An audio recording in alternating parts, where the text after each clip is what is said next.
فالج کے مرض کی وجہ سے وہ کئی برسوں سے بستر پر تھے۔ مرض نے ان کی تکلیف کو بڑھا دیا تھا، لیکن آج رات ان کی طبیعت میں جو اضطراب تھا اس کی وجہ ان کا مرض نہ تھی۔ وہ بستر پر لیٹے چھت پر لگے پنکھے کو غور سے دیکھ رہے تھے۔ ان کا دماغ پنکھے سے بھی تیز گھوم رہا تھا۔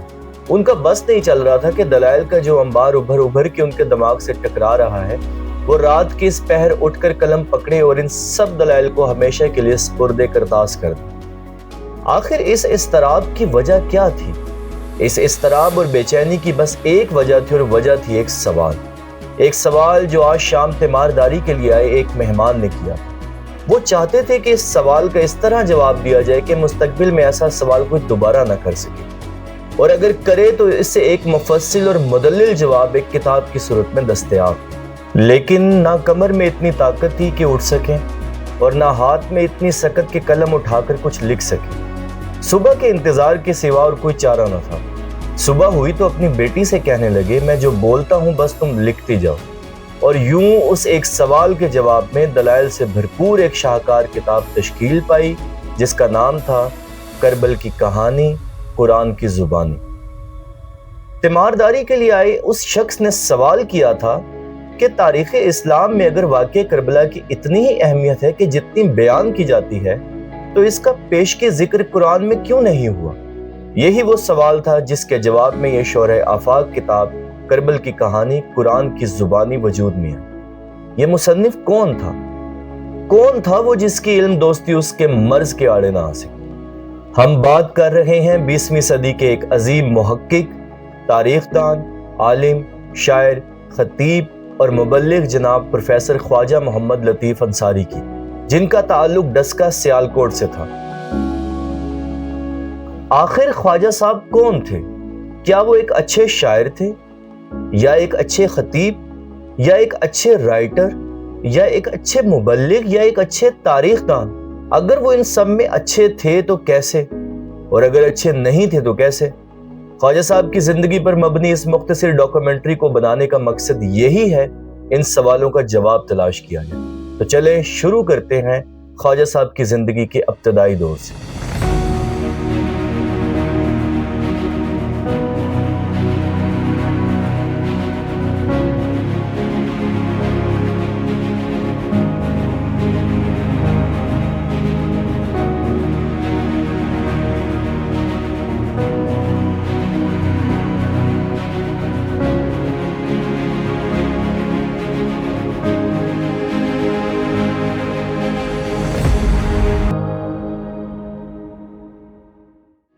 خواجہ صاحب 30 سپٹمبر 1887 بامطابق 12 محرم الحرام 1305 ہجری میں محلہ شاہ ولایت اونچا ٹیلہ سہارنپور ہندوستان میں پیدا ہوئے۔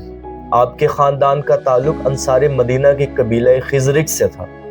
آپ کا سلسلہ نسب صحابی رسول حضرت ابو ایوب انصاری سے ملتا ہے۔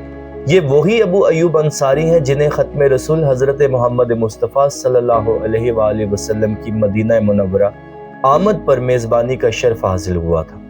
آپ کے خاندان کا تعلق اہل سنت والجماعت مکتب دیوبند سے تھا، اور مشہور مدرسہ مظاہر العلوم سہارنپور آپ کے خاندان والوں نے ہی قائم کیا تھا۔ مدرسہ دیوبند بنانے میں آپ کے خاندان کا تعاون پیش رہا تھا۔ اس کے برعکس آپ کی والدہ کا رجحان مکتب اہل تشیع کی طرف تھا، جس کی وجہ یہ تھی کہ خواجہ صاحب کی پیدائش کے 1 سال کے بعد آپ کی والدہ کو ابو الفضل حضرت عباس علمدار کی زیارت ہوئی۔ آپ کی والدہ نے دیکھا کہ خواجہ صاحب ان کی گود میں ہیں، اور حضرت ابو الفضل عباس ان کے قریب آتے ہیں اور مجلس اعزاء میں تقسیم کرنے کے لیے آپ کو ایک دودھ سے بھرا برتن دیتے ہیں، جسے خواب میں ہی خواجہ صاحب کی والدہ تقسیم کر دیتی ہیں۔ کسی عالم سے دریافت کرنے پر اس خواب کی یہ تعبیر بتائی گئی کہ دونوں ماں بیٹا تبلیغ اسلام میں مصروف رہیں گے۔ بعد میں اس خواب نے حقیقت کا روپ دھارا۔ خواجہ صاحب نے خاندان کے دیگر بچوں کی طرح اپنی تعلیم کا آغاز درس قرآنی سے کیا۔ حافظ مولا بخش آپ کے استاد مقرر ہوئے۔ آپ کے استاد کا تعلق بھی مکتب اہل سنت سے تھا۔ اس وقت شدت پسندی اتنی زیادہ نہیں تھی۔ حافظ مولا بخش کو میر انیس کے کئی مرثیے یاد تھے۔ مزید یہ کہ آپ کی والدہ نے آپ کو میر انیس کے 20 مرثیے یاد کروائے ہوئے تھے، جس کی وجہ سے واقعہ کربلا سے وابستگی کے ساتھ ساتھ آپ کی اردو کو بھی 4 چاند لگ گئے۔ ख्वाजा साहब मकतब अहले सुन्नत से ताल्लुक रखने के बावजूद मजालिस अज़ा में अनीस व दबीर के मरसियत तहतुल लफ्ज़ में पढ़ा करते थे। क़याम पाकिस्तान से पहले ख्वाजा साहब खुद को एक नामवर प्रोफेसर, राइटर, मुहक्किक और मुबल्लिग के तौर पर मनवा चुके थे। पार्टीशन के वक्त ख्वाजा साहब तहसील मोगा ज़िला फिरोजपुर में थे। पंजाब की तकसीम की वजह से हालात निहायत कशीदा हो चुके थे। इंडियन पंजाब में मुसलमान और पाकिस्तानी पंजाब में हिंदू जानवरों की तरह कट मर रहे थे। ऐसे में जब हिजरत करना जिंदगी को जान जोखिम में डालने के मुतरादिफ था, उस वक्त ख्वाजा साहब के हिंदू और सिख शागिर्दों ने अजीम काम सर अंजाम दिए। हुआ ये कि जब ज़िला फिरोजपुर में फसादात की आग भड़की तो ख्वाजा साहब का अपने घर में रहना नामुमकिन हो गया। आम मुसलमानों को नहीं छोड़ा जा रहा था तो ख्वाजा साहब जैसे नामवर पढ़े लिखे इंसान की ज़िंदगी तो निहायत ख़तरे में थी।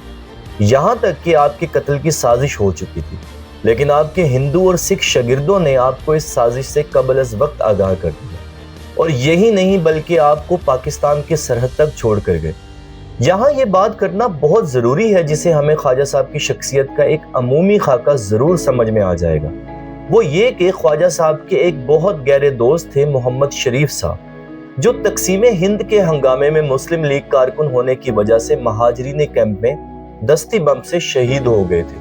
ख्वाजा साहब ने अपने इस दोस्त के 2 बेटों जॉन हुसैन और ओन हुसैन की कफालत की जिम्मेदारी ली, यहाँ तक कि इन्हें आला तालीम भी दिलवाई। इस ड्रामाई अंदाज में जब ख्वाजा साहब पाकिस्तान पहुंचे तो सबसे पहले चिन्योट क़याम किया। कुछ अरसा चिन्योट में गुजारने के बाद वजीराबाद आ गए। बाद अज़ां जिला सियालकोट की तहसील डस्का को तादमे मर्ग अपना मुस्तकिल मस्कन बनाया। यही वजह है कि जब भी आपका नाम लिया जाता है तो डस्का शहर का जिक्र जरूर होता है।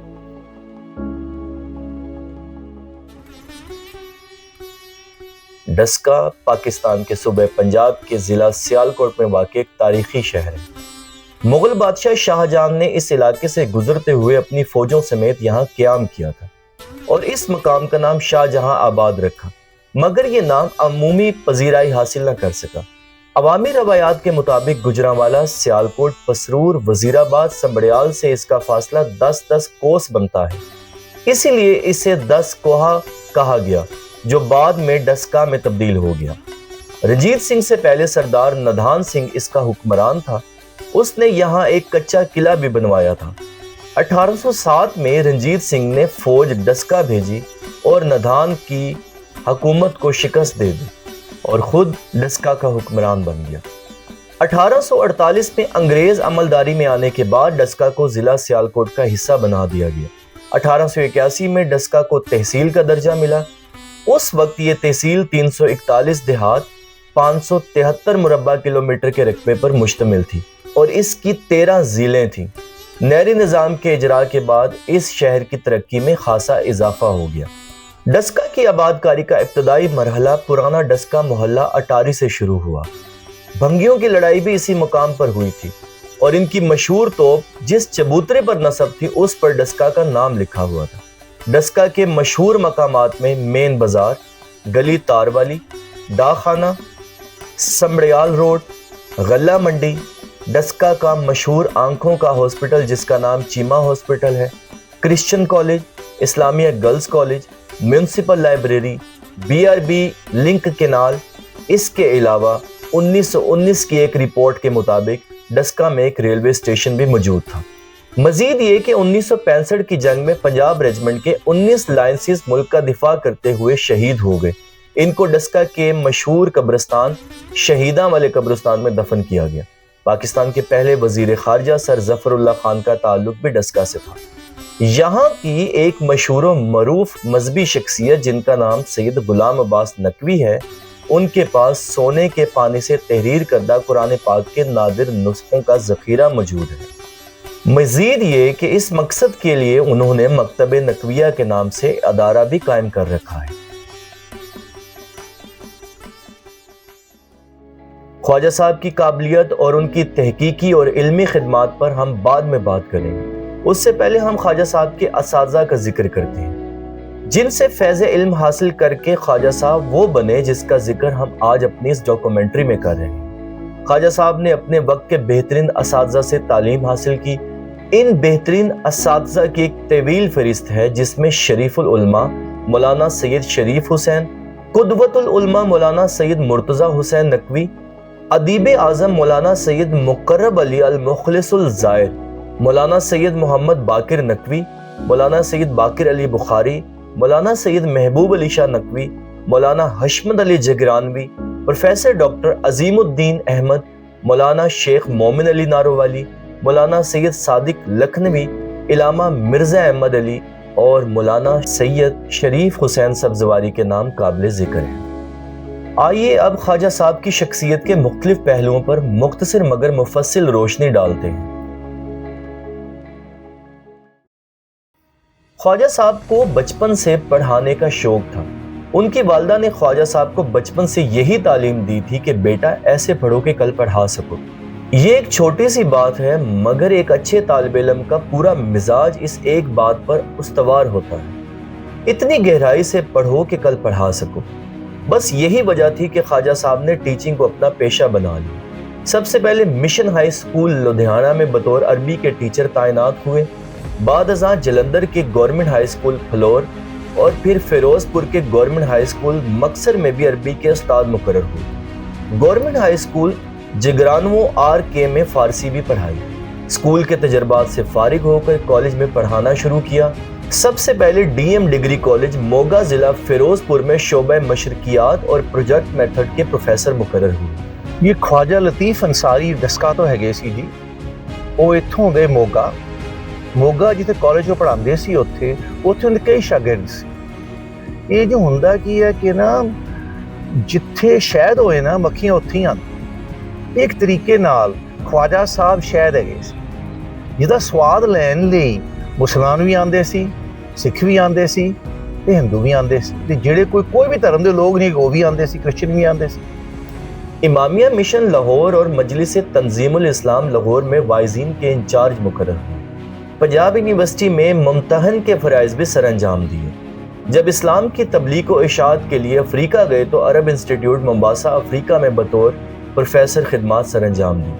خواجہ صاحب کی پیشہ ورانہ صلاحیتوں کی وجہ سے آپ کو بہت سے اداروں میں انتظامی امور کی دیکھ بھال کے لیے بھی مصروف رکھا گیا، جیسا کہ دارالعلوم محمدیہ سرگودا اور دارالعلوم کاظمیہ پھلروان میں آپ بطور ناظم اعلیٰ خدمات سر انجام دیتے رہے۔ خواجہ محمد لطیف انصاری صاحب کا یہی ایکسپوجر تھا کہ وہ یہ چاہتے تھے کہ مدارس کے طلاب یونیورسٹی کے ساتھ ساتھ کالجز کے ساتھ ساتھ ان میں اتنی بصیرت ہو کہ دنیاوی تعلیم بھی ان کے پاس ہو، دینی تعلیم بھی ان کے پاس ہو، اور مدارس کے پاس جب تک طلاب مدارس کے پاس ہنر نہ ہو، ایک بڑا اچھا جملہ ہے کہ مولا کی خدمت میں ایک شخص گیا اور اس نے عرض کیا کہ مولا میں چاہتا ہوں کہ میرا بچہ دین کی تعلیم حاصل کرے، تو مولا نے فرمایا اس کو کچھ ہنر سکھاؤ۔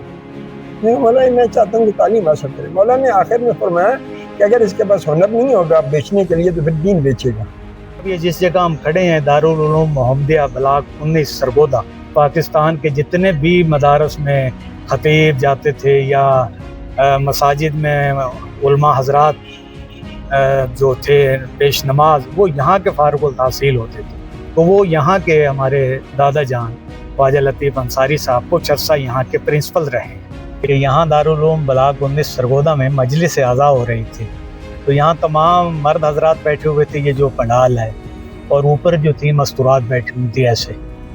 تو خواجہ صاحب کا جو موضوع تھا اس دن وہ سارا یہ تھا کہ عورتوں کی عزت کیا کریں، احترام کیا کریں، بہو کا، بیٹی کا، بیوی کا، والدہ کا، تو خاصا مفصل اور بڑا تفصیلی ان کا بیان تھا۔ تو جب ان کی مجلس تمام ہوئی تو ہمارے ایک مولانا صاحب تھے، غلام حسین صاحب، سائی وال سے بلانگ کرتے تھے، تو ان کی باری تھی، تو وہ تشریف لائے اسٹیج پر اور کہنے لگے کہ خواجہ صاحب فرما رہے تھے کہ جی عورتوں کا احترام کیا کریں۔ تو میں خواجہ صاحب سے عرض کرنے لگا تھا کہ خواجہ صاحب اس سے زیادہ میں کیا احترام کریں کہ ہم نے انہیں اپنے سر پر بٹھایا ہوا ہے۔ امامیہ مشن جو ہے اس کو میں نے اس کا کافی یعنی کہ ایک تنظیم کے حوالے سے اس کا مطالعہ کیا۔ یہ جو ہماری تنظیمیں آج کل یہ سارے کام کر رہی ہیں، امامیہ مشن اکیلا یہ کام کر، انہوں نے ایک تو یہی ایک ماہنامہ پیام عمل کے نام سے ایک مثبت رسالہ انہوں نے جاری کیا۔ دوسرا یہ ہے کہ انہوں نے मुबल्लिगीन के नाम से क्लास लगाई, जिसके बहुत सारे 200-250-300 लोग थे जो पूरे पाकिस्तान में जाकर मुफ्त मजालिस पढ़ते थे, किराया भी अपना लेके और ख़ुद मजालिस यानी कि मुफ्त पढ़ते थे। वो मुबल्लिगीन की क्लास है। तीसरा यह है कि उन्होंने कहा कि ये जो हम तबर्रक देते हैं, इसकी जगह किताब बतौर तबर्रक दी जाए। ख्वाजा साहब बहैसियत उस्ताद कैसे थे?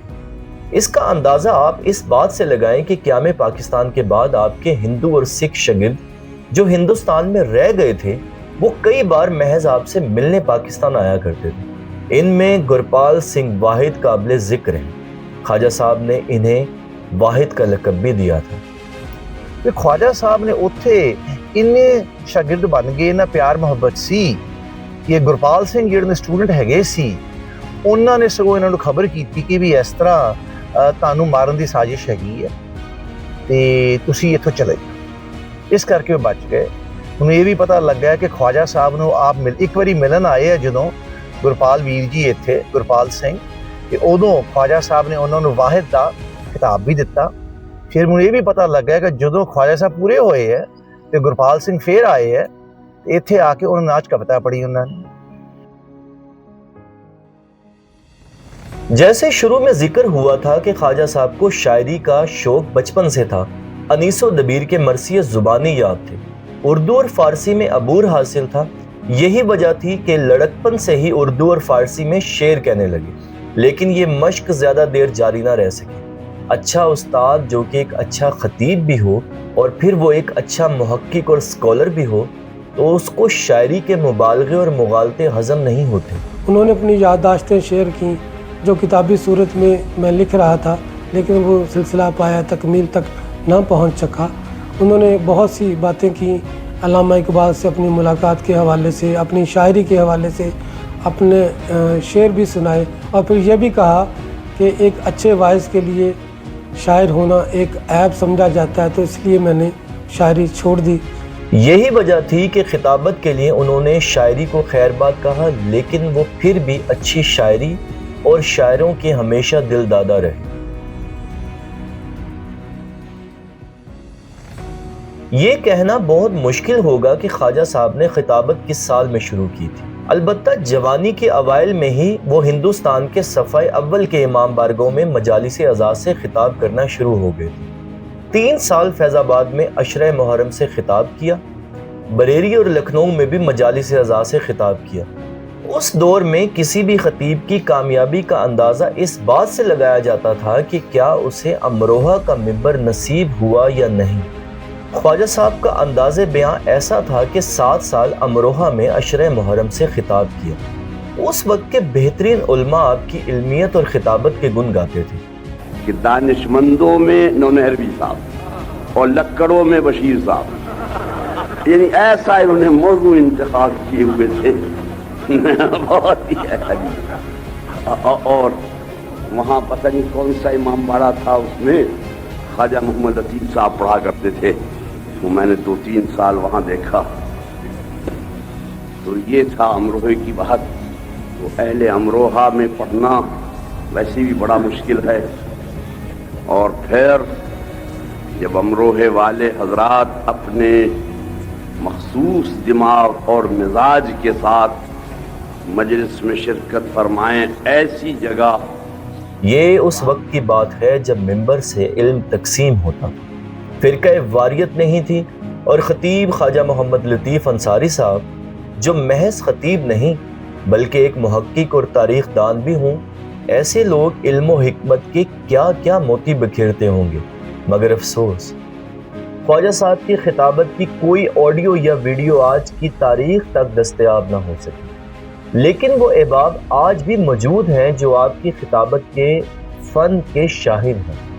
पाकिस्तान बनने से पहले वो कांग्रेस में थे और बड़े वजीर शकील आदमी थे, और वो पैंट शर्ट पहनते थे, और उसके बाद अपने पाँव में ना इंग्लैंड का एक मशहूर जूता था दासन, वो पहनते थे। वो एक दफ़ा कहीं कांग्रेस ने ऐलान किया कि भाई फलां जगह पे जलसा है और मौलवी मोहम्मद लतीफ़ उसमें ख़ताब करेंगे। अब वो अंग्रेज़ों ने ड्यूटी लगा दी पुलिस की इधर उधर उनको ढूंढने के लिए। वो आए जनाब, ट्रेन से आए, उतरे किसी ने पहचाना ही नहीं, वो तो मौलवी लगते ही नहीं थे। वो उतरे और अपने आके स्टेज पे पहुंच गए, तो उन्होंने ऐलान किया, तो डिप्टी कमिश्नर जो था उसने दांतों में उंगलियां ले ली कि ये है मौलवी मोहम्मद लतीफ़।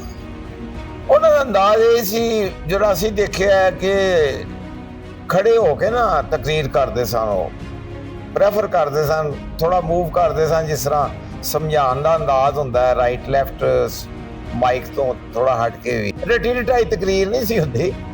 सबसे बड़ा उनका खासा अलूम जदीदा से मुत्तसिफ थे वो, और अरबी के ऊपर उन्हें इतनी गिरफ्त थी कि अच्छे अच्छे अहले ज़ुबान और लुगत के माहिरीन जो हैं वो भी उनके सामने पानी भरते थे, और जब मिंबर पे बैठ के वो इंग्लिश में कोड करते थे, उस ज़माने के मुतशक्किरीन और अपने जो दानिश्वर थे उनके अक़वाल जो है वो मजलिस से हमांग करके, मासूमीन की तालीमात से हमांग करके लोगों के गोशे शुनवा की नज़र करते थे, और यकीनन वो दिलों में घर करते थे। वैसे ही नहीं तबलीग से अफ्रीका में शाशियत फैली।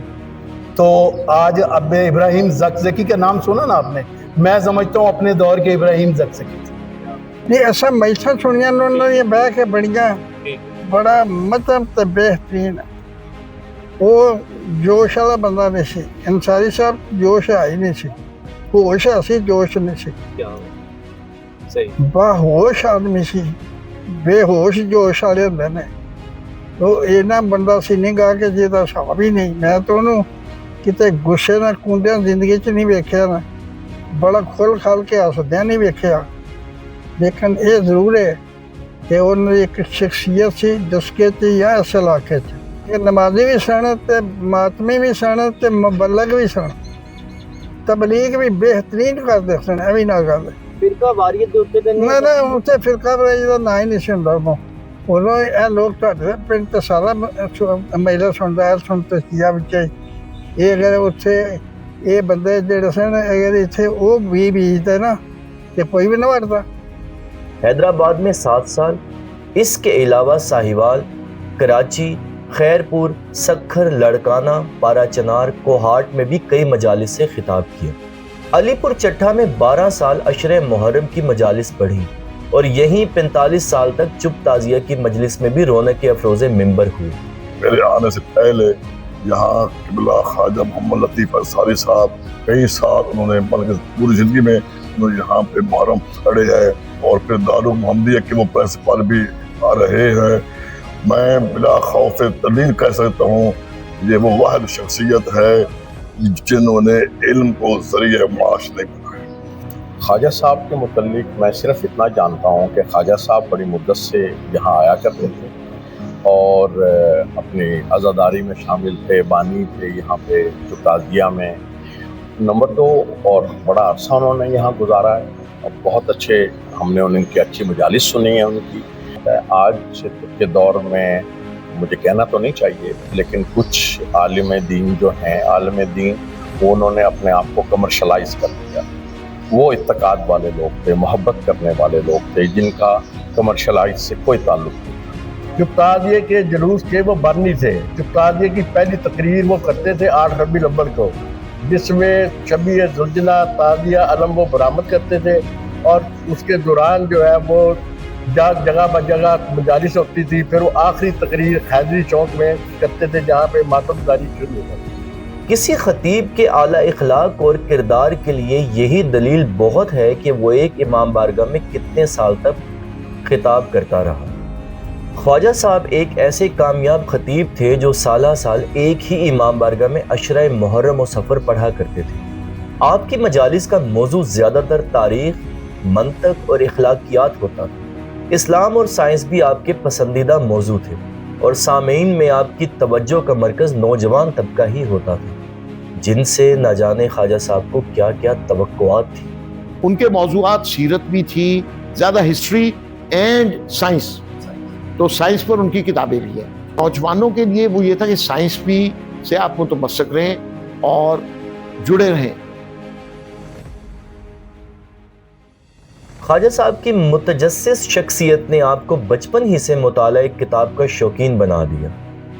शुरू में ये शौक मुताला की हद तक रहा। बाद अज़ां मुख्तलिफ रसाइल और मैगज़ीन में अपने कालम भी तहरीर किए। پیام عمل میگزین کے چیف ایڈیٹر رہے اور کئی سال تک پیام عمل کے لیے آرٹیکل لکھا کرتے تھے۔ پیام عمل امامیہ مشن کے جس کے فاؤنڈر والد مرحوم تھے، یہ والد مرحوم کے ہمکار تھے اس میں، اور پیام عمل کے شاید پہلے مدیر تھے، اور یہ بہت بڑا ان کا کام ہے کہ اس دور میں ایک ایسا رسالہ لے کے چلنا، ایک ایسے کام کو آگے بڑھانا جس میں بالکل اپریسیشن تھی ہی نہیں بلکہ مخالفت تھی۔ ویسے تو خواجہ صاحب نے 100 سے زائد کتب تحریر کی، لیکن ان میں سے 18 کتب ہی اس وقت دستیاب ہیں۔ خواجہ صاحب کی انفرادی شخصیت کی طرح آپ کی کتب کے موضوعات بھی بہت منفرد ہوتے تھے۔ علامہ نکن بہت بڑی شخصیت، قبلہ علی نکی نکن برِ صغیر کی بہت بڑی شخصیت، قبلہ مفتی جعفر حسین ہمارے قائد، ان کے بھی استاد تھے وہ۔ ان کی کتابوں کا جب میں نے مطالعہ کیا، فصل الخطاب کا مطالعہ کیا، باقی کتابوں کا مطالعہ کیا، تو میں اس وقت حیران ہوا کہ جب انہوں نے اپنی کسی بات کو مستند بتانے کے لیے، مسلم کروانے کے لیے ایک نوٹ ساتھ لکھا یا بریکٹ میں لکھا، یہ بات اس لیے میں صحیح سمجھتا ہوں، جس کو صحیح سمجھنا چاہیے، اس کی تصدیق ہمارے فاضل دوست خواجہ لطیف انصاری علامہ نے کی ہے، تو یہ بہت بڑا کریڈٹ ہے، یہ بہت بڑا خراج تحسین ہے خواجہ صاحب کے لیے کہ اتنا بڑا عالم جو ہے وہ اپنی تحریرات کو مستند کروانے کے لیے حوالہ کس کا دے رہا ہے؟ خواجہ لطیف انصاری کا حوالہ دے رہا ہے۔ یہ کہنا مشکل ہے کہ آپ کی سب سے پہلی تصنیف کون سی ہے، البتہ تقسیم ہند سے قبل آپ کئی کتب تحریر کر چکے تھے، جن میں اردو کے علاوہ جو کتب تحریر کی ان میں گرمکھی زبان میں سیرت سید الشہداء بعنوان جگت گرو حسین اور ہندی بھاشا میں سیرت عباس علمدار بعنوان جلداتا عباس قابل ذکر ہے۔ اس وقت چونکہ ہندوستان پاکستان اکٹھا تھا تو اس وقت بہت سی زبانیں ایک دوسرے کے لیے کمیونیکیشن کا ذریعہ تھی، تو اس میں نہ صرف اردو تھی، اردو کے علاوہ بھی ان کی گرمکھی زبان میں جو جگت گرو حسین کے نام سے سیرت سید الشہداء بھی شائع ہوئی، اور ہندی زبان میں حضرت عباس علمدار کی سیرت پر جو کتاب ان کی شائع ہوئی اس کا عنوان جلداتا عباس تھا۔ آپ کی بیشتر کتب تاریخ کے موضوع پر ہیں، جن میں سب سے ذہین کتاب اسلام اور مسلمانوں کی تاریخ ہے، جو کہ 7 جلدوں پر مشتمل ہے۔ اس کتاب کا عنوان ہی مؤلف کی باریک نظری کا ثبوت ہے، جس میں خواجہ صاحب نے تاریخ اسلام کو اس ڈھنگ اور اس آہنگ سے بیان کیا کہ جس پہ آپ نے اسلام کی تاریخ کو مسلمانوں کی تاریخ سے جداگانہ طور پر پیش کیا، تاکہ نوجوان نسل تاریخ مسلمان کو کہیں تاریخ اسلام نہ سمجھ بیٹھے۔ اسلام اور مسلمانوں کی تاریخ بڑی عجیب و غریب نام ہے۔ اس سے متاثر ہو کر حضرت رشید ترابی نے اشرا پورا پڑھا اسلام اور مسلمانوں کی تاریخ۔ 7 جلدوں پہ اوپر ایک کتاب ہے اسلام اور مسلمانوں کی تاریخ۔ ویسے اس کا یہ نام نہیں ہے تاریخ اسلام، اس کا نام ہے پورا اسلام اور مسلمانوں کی تاریخ۔ تو انہوں نے یہ جو کتاب لکھی ہے نا اسلام اور مسلمانوں کی تاریخ، یہ انہوں نے ثابت کیا ہے کہ اسلام اور چیز ہے اور مسلمانوں کی تاریخ اور چیز ہے۔ اگر آپ اردو زبان میں سیرت امام حسن مجتبیٰ پر مبنی ایک مفصل اور جامع کتاب کی تلاش میں ہیں تو آپ کو سب سے مستند کتاب خواجہ محمد لطیف انصاری صاحب کی ہی ملے گی۔ تاریخ امام حسن مجتبیٰ آپ کی بہترین کتب میں شامل ہے۔ سب سے اہم کتاب جو بڑی معروف ہے سیرت امام حسن مجتبیٰ علیہ السلام، تو ناصبین کی طرف سے یہ اعتراض بھی کیا جاتا رہا ہے کہ یہ حضرت امام حسین کو تو بہت زیادہ ڈسکس کرتے ہیں لیکن امام حسن علیہ السلام کو ان کا ذکر نہیں کرتے، ان کے اوپر کتابیں نہیں لکھتے، تو یہ کتاب ان کے اس اعتراضات کا جواب ہے۔ اس کے علاوہ سیرت پر مبنی کتب میں خصائص سرکار دو عالم، بلاغت زینبیہ، حیات امام علی نکی، حیات امام علی ابن موسیٰ رضا، سیرت سلمان محمدی، ابرو وفا، معارج العرفانی فی عصمت ابی طالب، یہ سب آپ کی مشہور و معروف کتب ہیں۔ تاریخ کے عنوان سے جیسے پہلے ذکر ہوا ہے اسلام اور مسلمانوں کی تاریخ 7 جلدوں پر مشتمل ایک جامع کتاب ہے۔ اس کے علاوہ شہیدان فرات، بہائی مذہب کا سیاسی پس منظر، کشف الغطعان، الارشاد العزا، تاریخ ہندوستان قبل از تقسیم نمایاں کتب ہیں۔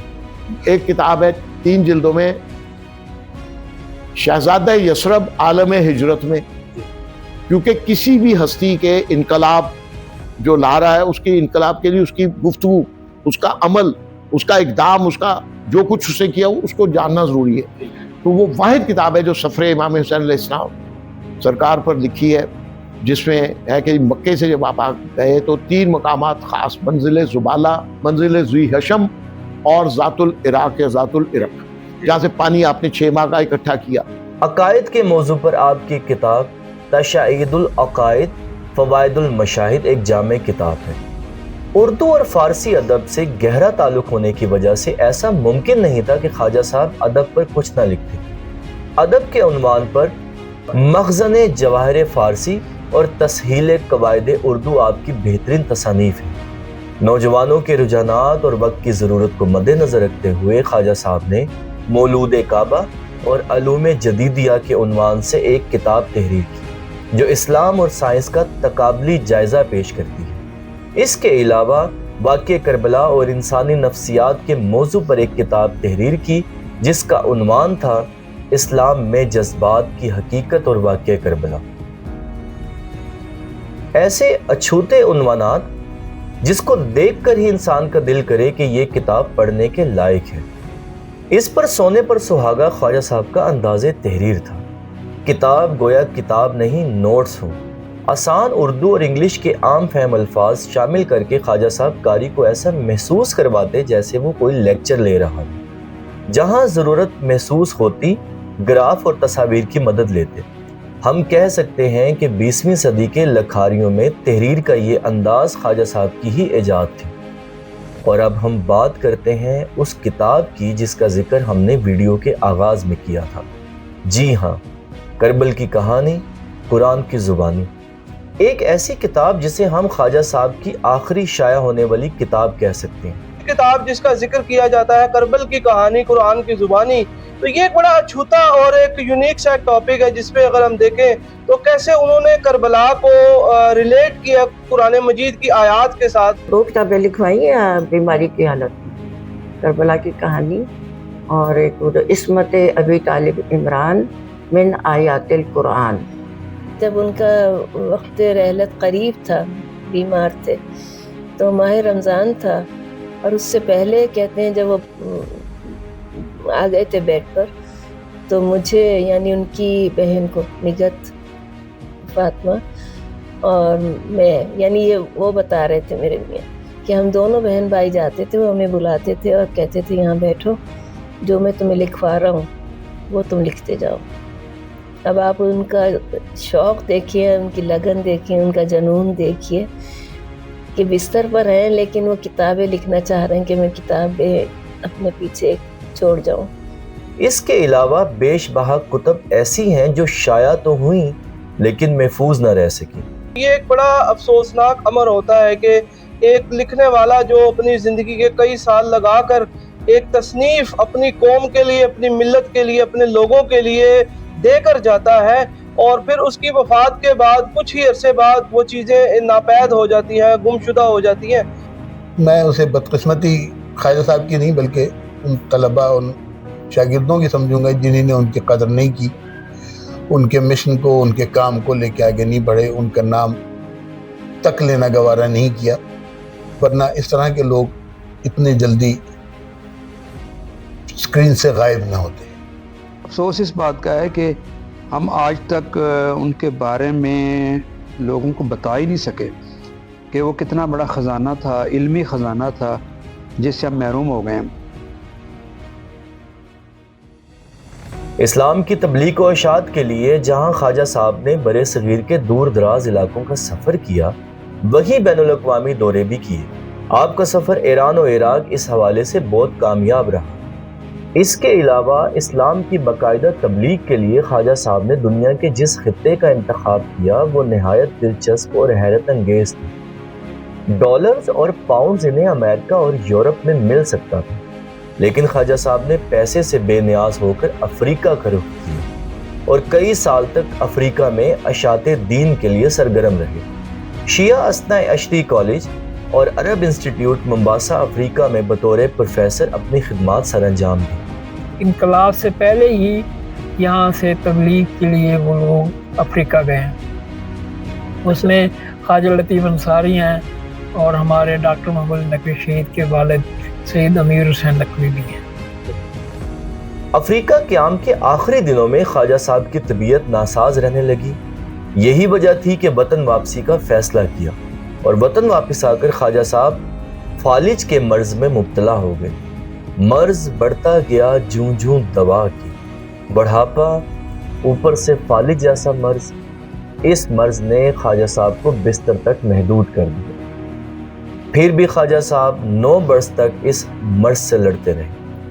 हैरतअंगेज बात यह थी कि फालिज ने ख्वाजा साहब के जिस्म के हर हिस्से को मुतासिर किया था, लेकिन उनका हाफजा पहले से भी ज्यादा कवी हो गया और कुव्वत गोयाई भी बहुत ज्यादा मुतासिर नहीं हुई थी। यही वजह थी कि कई कुतब उन्होंने फालिज के मर्ज के दौरान लिखी, जिनमें करबला की कहानी, कुरान की जुबानी का जिक्र हम कर चुके हैं। बीमारी के बावजूद अपने हाफजे की सेहत के हवाले से ख्वाजा साहब अक्सर इन अशार को दोहराया करते थे। कायमे आले मोहम्मद का है एजाज़े सरी, हाफजे में मेरे आया नहीं फालिज से खलल।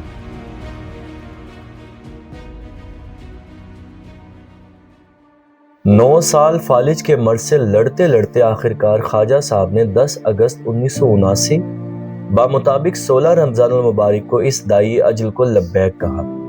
आपकी वसीयतों में से एक वसीयत ये थी कि मेरा मदफन किसी इमाम बारगाह में बनाया जाए, लेकिन कुछ नागुज़ीर वजूहात की बिना पर आपको मंदरावाला तहसील डस्का के कब्रिस्तान में सपुर्दे खाक किया गया। जब उनके दफन का वक्त था ना, हमने बहुत कोशिश की मंदरावाला में कि जन उनके इमाम बारगाह में उनका हो जाए, लेकिन उन्होंने वो लोग माने नहीं।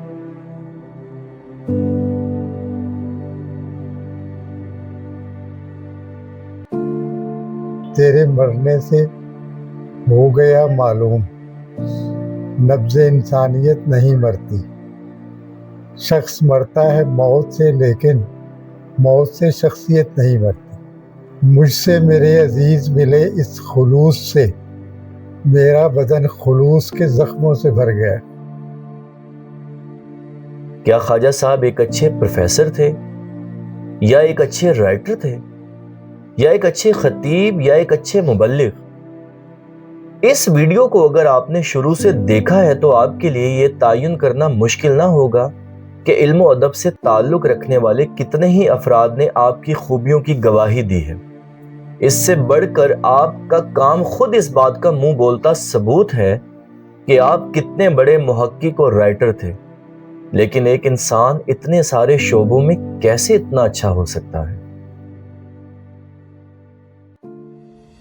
ख्वाजा साहब अच्छे प्रोफेसर थे, अच्छे राइटर थे, अच्छे खतीब थे, अच्छे मुबल्लिग थे, क्योंकि वो सबसे पहले एक अच्छे इंसान थे। एक ऐसा इंसान जो दुनिया में रहने के बावजूद दुनिया की गलास्तों से पाक था, जो मादा परस्ती और खुद नमाई की नहुस्तों से दूर था। वो एक अच्छे बाप थे, वो एक अच्छे शोहर थे, क्योंकि इतनी मसरूफ़ ज़िंदगी के बावजूद अपनी खानगी जिम्मेदारियों से बेपरवाह न थे। मसरूफ़ इंसान के लिए अपने अहले खाना के लिए वक्त निकालना मुश्किल होता है, लेकिन फिर भी वो अपनी औलाद से कभी बेनियाज नहीं हुए। ना सिर्फ बच्चों को वक्त देते, बल्कि उनकी तालीम और तरबियत के हवाले से किसी भी किस्म की कोताही न बरतते। जी, हमारे तो वालिद इतने शफीक वालिद थे कि आज तक हमें उनकी कोई डांट भी नहीं याद। इतने शफीक माँ बाप थे हमारे दोनों। हमने कभी अपने माँ बाप में जो है ना कोई झगड़ा नहीं देखा था अपनी ज़िंदगी में। बेइंतहा मसरूफियात के बावजूद भी अपनी औलाद से गाफिल नहीं रहे। उनका सबसे एक अजीम कारनामा ये था कि उन्होंने अपने अहले खाना को लुक़्मा हलाल खिलाया। जब वो घर आते थे ना, तो वो पूरा टाइम अपने बच्चों को भी देते थे, अपनी बेगम को भी देते थे। मैं इतनी अटैच थी अपने वालिद से कि मैं बड़ी हो गई थी और मैं सोती उनके साथ थी और मुझे उनकी खुशबू अभी तक याद है, उनके जिस्म की। अटैच बहुत थी। तो मेरा नाम उन्होंने रखा वो बादशाह सलामत। घर में अपने अहलो याल से, अपने बच्चों के साथ, अपने पोते पोतियों के साथ बहुत अच्छा वक्त गुजारा, बहुत ही मोहब्बत से। مجھے اپنا بچپن یاد ہے کہ جب وہ آیا کرتے تھے مجالس پڑھ کے تو مجھے اور میرے جو بڑے بھائی ہیں عباس رضا، ہمیں ایک طرف سے وہ انگلی پکڑتے تھے ایک طرف سے میں، تو ہمیں بازار لے کے جاتے تھے اور ہمارے لیے چیزیں خرید و فروخت کر کے پھر ہمیں لے کے آتے تھے. یعنی بچپن سے لے کے جب تک ان کا انتقال ہوا ہے میں نے انہیں محبت ہی بانٹتے دیکھا ہے. بہت وقت تو نہیں دادا جان کے ساتھ گزرا، لیکن یہ یاد ہے کہ ہم نے ہمیشہ ان کو اپنی کتابوں میں مصروف دیکھا، یا لکھتے ہوئے دیکھا ہے اور یا پڑھتے ہوئے دیکھا ہے. اور باقی ہمارے ساتھ یہ کہ بہت زیادہ محبت کرنے والی شخصیت تھی اور اٹیچمنٹ تھی اپنی اولاد کے ساتھ بھی. ہمارے والد نے بہت خدمت کی ہے اپنے والدین. وہ اکثر کہا کرتے تھے کہ تعلیم سے بڑھ کے کچھ نہیں جو آپ اپنے بچوں کو دے سکیں. پروفیسرشپ ان کا پیشہ تھا، لیکن اس کے علاوہ کسی بھی کام کو انہوں نے اپنا پیشہ نہیں بنایا. مادہ پرستی جو آج دنیا کا ناسور بن چکی ہے، خواجہ صاحب نے اپنے دامن کو اس سے پاک رکھا ہوا. جہاں ایک طرف بغیر پیسوں کے کوئی مجلس میں نقابت نہیں کرتا، وہیں خواجہ صاحب پورا اشرا پڑھ دیا کرتے تھے. وہ خون حسین پر اپنا کاروبار نہیں چلاتے تھے، بلکہ ایسا کرنے والے وائزین کے سخت مخالف تھے اور منبر پر ان کو تنقید کیا کرتے تھے. دور دراز مجالس میں جانے کے لیے کرایہ تک اپنے پاس سے لگاتے تھے. میں بلا خوف تردید کہہ سکتا ہوں یہ وہ واحد شخصیت ہے جنہوں نے علم کو ذریعہ معاش نہیں بنایا، بلکہ ہر جگہ پہ اپنا فرض سمجھتے ہوئے انہوں نے یہ خدمات انجام دی ہیں. پیسے جو ہے وہ مجالس کے نہیں لیتے تھے. ایک مجھے واقعہ میں آپ کو سناتی ہوں. راولپنڈی میں ہم جاتے تھے ان دنوں میں، تو اپاڑے مجلس پڑھنے جانا تھا انہوں نے.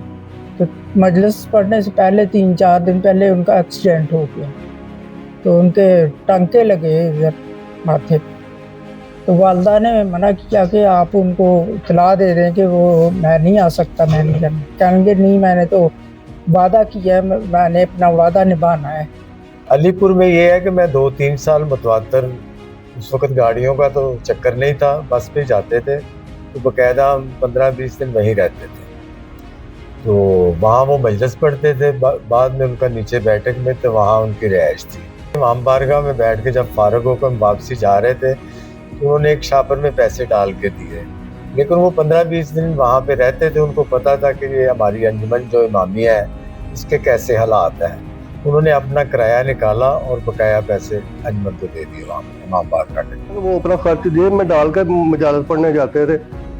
کسی نے دینا ہے تو ٹھیک ہے، خرچہ وغیرہ دے دیا، نہیں تو ایسے ہی واپس آ گئے ہیں. اپنے خرچے پہ چلے گئے، اپنے خرچے پہ آ گئے، ٹانگوں پہ گئے ہیں، رکشوں پہ گئے ہیں، سائیکلوں پہ کوئی بٹھا کے لے گیا. ایسے اس وقت تو یہ ماحول. کتنی ہی کتب صرف اس لیے شائع ہوئی تھی تاکہ اس کی آمدنی سے کسی تعلیمی ادارے کی مالی معاونت ہو سکے. خود نمائی سے اتنے بے نیاز تھے کہ کسی اخبار یا رسالے کو اجازت نہیں دیتے تھے کہ وہ ان کی تصاویر شائع کر سکے. بہت سے دنیاوی خیرخواہ دوست آپ کی اس عادت کی وجہ سے آپ کو اکثر واضح و نصیحت کیا کرتے تھے، لیکن وہ ہمیشہ یہی کہا کرتے تھے کہ مادہ پرستی اور خود نمائی انسان سے اس کا کمال چھین لیتی ہے. آپ کو لگ رہا ہوگا کہ ویڈیو ختم ہو گئی ہے، لیکن ایک آخری اور سب سے اہم بات سنتے جائیے. خواجہ صاحب نے آخر کیا کیا؟ اتنی لمبی زندگی کس کے لیے صرف کر دی؟ وہ کون تھے جن کے لیے وہ لکھتے تھے؟ وہ کون تھے جن سے وہ مجالس میں مخاطب ہوا کرتے تھے؟ آخر بلا معاوضہ کون اور کیوں اتنی لمبی ڈیوٹی دے سکتا ہے؟ کس کے لیے دے سکتا ہے؟ اس کا جواب خود خواجہ صاحب نے اپنی تحریروں میں دے دیا ہے. خواجہ صاحب کی نظروں کے سامنے صرف اور صرف مستقبل کے پڑھے لکھے انسان تھے. وہ لکھتے تھے تو نوجوانوں کے لیے، وہ ممبر پر بیٹھتے تھے تو صرف نوجوانوں کے لیے، وہ کلاس روم میں پڑھاتے تھے تو صرف نوجوانوں کے لیے. نہ جانے کیا کیا توقعات وابستہ کیے بیٹھے تھے خواجہ صاحب نوجوانوں سے. ان کو لگتا ہوگا کہ مستقبل کا نوجوان تحقیق پسند ہوگا، کتب بین ہوگا، روشن خیال ہوگا، تاریخ سے سبق لے کر مستقبل کی بنیادیں استوار کرے گا. نوجوانی سے لے کر بستر مرگ تک خواجہ صاحب نے بس یہی سوچ کر ساری محنت کر ڈالی. لیکن اس سے بڑھ کر ستم ظریفی کیا ہوگی کہ خواجہ صاحب کی 100 سے زائد کتب میں سے 30 کتب بھی اس وقت تک دستیاب نہیں ہیں. ان کی کتابوں سے استفادہ کرنے والے احباب بھی اس کتاب کے رائٹر کے بارے میں کچھ نہیں جانتے، کیونکہ خواجہ صاحب کی زندگی کو کبھی ڈاکومنٹائز کیا ہی نہیں گیا، ان کی مجلس کی کوئی آڈیو تک نہ سنبھالی گئی۔ اس ڈاکومنٹری کی تیاری کے لیے جب ہم متعدد شہروں کا وزٹ کر رہے تھے تو آپ کی تصاویر جس سے ملتی تھی ہم نے حاصل کی اور ایک جگہ جمع کی۔ کیوں کرتے ہیں ہم اپنے محسنوں کے ساتھ ایسا سلوک؟ ہمارے اندر یہ علم دشمنی کیوں ختم نہیں ہو رہی؟ آخر ہمارے معاشرے میں علم کی بجائے جہالت کیوں ارتقائی منازل طے کر رہی ہے؟ اگر ہم اپنے علم دوست اور محسنین کے ساتھ یہی سلوک کریں گے تو کیسے ہماری نئی نسل کوئی تعمیری کام کرنے کی طرف راغب ہوگی؟ یا ہم بس مادہ پرستی کی اس دنیا میں مادہ پرست ہو کر ہی مر جائیں گے؟